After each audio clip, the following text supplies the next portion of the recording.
तर जय शिवराय मित्रांनो, परत एका नवीन व्हिडिओमध्ये तुमचं स्वागत आहे. तर मी अविनाश माळी. तर या व्हिडिओमध्ये आपण माझी पूर्ण स्टोरी सांगणार आहे. तर व्हिडिओ लास्टपर्यंत नक्की बघा मित्रांनो, आणि आवडलं तर लाईक आणि चॅनलला सबस्क्राईब नक्की करा. तर आतापर्यंत मी जे व्हिडिओ अपलोड केले त्यावर चांगला म्हणजे प्रतिसाद मिळत आहे आपल्याला, चांगले व्ह्यूज वगैरे येत आहे. असाच सपोर्ट राहू दे. तर आता मी आहे कामावर, म्हणजे आपल्या गोडाऊनमध्ये स्क्रॅपच्या, आता बघू शकताय.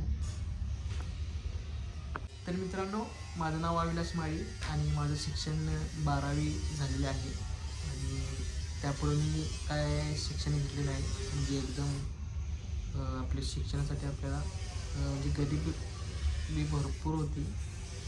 म्हणजे आपले आईवडील एक्सपायर झालेले आहे. तर आम्ही 4 भाऊ बहीण आहेत, म्हणजे 2 भाऊ 2 बहिणी. आणि पैशामुळे म्हणजे आपण पुढं शिक्षण घेतलं नाही. नंतर मी कामाला सुरुवात केली. जे मिळेल ते मी काम करत राहिलो, म्हणजे वाढपी, सेंटरिंग काम, अशी भरपूर कामे केली मित्रांनो. आणि करत करत मग मोबाईल दुकानामध्ये कामाला लागलो स्टार्टिंगला. मग तिथं मला कमी पगार होता, पण शिकण्याची आवड भरपूर होती. म्हणजे आपल्याला त्यातून काही तर शिकायला मिळते, म्हणून आपण कमी पगारामध्ये ते काम केले मित्रांनो. आणि आज आपलं मोबाईल शॉपसुद्धा आहे रिपेरिंगचं, ॲक्सेसरीज रिपेरिंग. तो आता माझा लहान भाऊ चालवते. तर त्यावर मी तुम्हाला पुढच्या व्हिडिओमध्ये पूर्ण ते मोबाईल शॉप तुम्हाला दाखवतो. अनेक आपलं स्क्रॅपचं गोडाऊन आहे मित्रांनो, ते पण चालू आहे.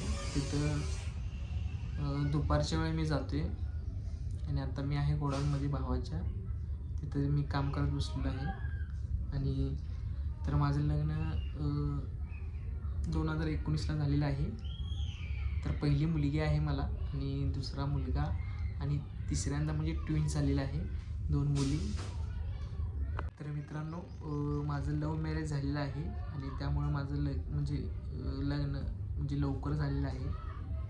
आणि त्यावर मी पूर्ण व्हिडिओ तुम्हाला नक्की बनवून अपलोड करेन चॅनलवर. आणि आमचे आईवडील 2009 साली एक्सपायर झालेले आहे. पहिली म्हणजे आई एक्सपायर झालेली अटॅक येऊन, नंतर वडील दारूमुळे एक्सपायर झालेला आहे. आणि एक्सपायर झाल्यानंतर मग आम्ही काकांजवळ राहत होतो, आजीजवळ, काकांजवळ. त्यांनीच आम्हाला मोठी केली, आणि त्यांनीच आपलं लग्न लावून दिलेलं आहे. आणि 2 बहिणीचं पण लग्न झालेलं आहे. म्हणजे पहिली बहीण आहे मोठी, त्याचं लग्न झालेलं 2011 साली. नंतर मी 2 नंबरला, आणि तिसरा भाऊ आहे 3 नंबरला, आणि 4थ्या नंबरला बहीण आहे. म्हणजे 2 बहीण 2 भाऊ आम्ही आहोत. आणि तर मित्रांनो, याचा पुढचा व्हिडिओ मी तुम्हाला पुढच्या व्हिडिओमध्ये नक्की सांगेन. आजच्या व्हिडिओमध्ये एवढंच, आणि असंच सपोर्ट राहू दे मित्रांनो. आणि चॅनलला सबस्क्राईब करा, आणि व्हिडिओला लाईक नक्की करा, शेअर नक्की करा, आणि चांगली एक कमेंट नक्की करा मित्रांनो. असेच तुम्हाला मी व्हिडिओ बनवून अपलोड करत जाईल. आणि तुम्ही लाईक, सपोर्ट, शेअर, सबस्क्राईब नक्की करा मित्रांनो. वेळ मिळाला तेवढाच व्हिडिओ शूट केलेला आहे आणि अपलोड केलेला आहे. धन्यवाद. भेटूया पुढच्या व्हिडिओत.